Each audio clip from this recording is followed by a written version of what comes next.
Nangangarap na maging isang sikat na MLBB content creator na maging katulad ng ibang mga sikat katulad nila Inuyasha at Misaki at madami pa. Ikaw isa ka din bang small content creator kagaya ko? Ako kasi noon nung wala pang nagsusuporta sa akin ay nag-upload pero ako nagsimula talaga ako mag-upload sa TikTok.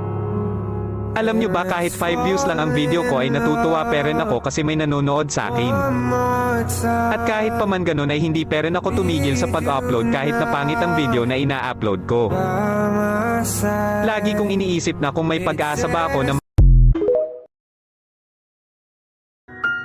nangangarap na maging isang sikat na MLBB content creator na maging katulad ng ibang mga sikat katulad nila Inuyasha at Misaki at madami pa. Ikaw isa ka din bang small content creator kagaya ko? Ako kasi noon nung wala pang nagsusuporta sa akin ay nag-upload pero ako nagsimula talaga ako mag-upload sa TikTok.